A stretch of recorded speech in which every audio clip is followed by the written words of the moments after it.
Hello అందరికీ, నేనైతే must visit place అని అయితే చెప్తాను. కేపీహెచ్బీ కాలనీ బస్ స్టాండ్లో అయితే దుర్గామాత పండలు అయితే పెట్టారు. బయట మొత్తము మహారాష్ట్రలోని తుల్జాపూర్ భవానీమాతది అయితే మొత్తం అలాగా బాగా చేశారు. చాలా బాగుంది. లోపల ఇటువైపు నుంచి అయితే ఎంట్రీ, లోపలైతే దుర్గామాతను అయితే కూర్చోపెట్టారు.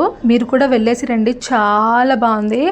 నేనైతే కాలనీలో చిన్నప్పుడు చూసాను, దాని తర్వాత ఇప్పుడైతే ఫస్ట్ టైం బస్ స్టాండ్ దగ్గర అయితే కూర్చోపెట్టాము. కాలనీలో అయితే వేరే చోట్ల కూడా కూర్చోపెడతారు, కానీ ఇక్కడ ఫస్ట్ టైం అయితే కూర్చోపెట్టారు. బయటదైతే మొత్తం తుల్జాపూర్ భవానీమాతది అయితే పెట్టారన్నా కదా, అమ్మవారు అయితే మా కులదేవత. నాకైతే చాలా ఇష్టము. మేమైతే ఇంకా ఫస్ట్ రోజు వెళ్ళి చూసినప్పుడు అయితే ఇలా పెట్టారని తెలిసినప్పుడు ఇంకా నెక్స్ట్ డేకి అయితే వెళ్ళి దర్శించుకొని అయితే వచ్చాము. దుర్గామాత పండలు వచ్చేసి KPHB bus stop Kukatpally housing బోర్డులో అయితే పెట్టారు. ఇంకా బయట అయితే కల్చరల్ డాన్స్ పర్ఫార్మెన్స్లు కూడా ప్రతి ఒక్కళ్ళు బాగా చేశారు. ఈ వీడియో కనుక నచ్చితే తప్పకుండా లైక్ చేయండి, షేర్ చేయండి, సబ్స్క్రైబ్ చేయడం మీద మర్చిపోకండి.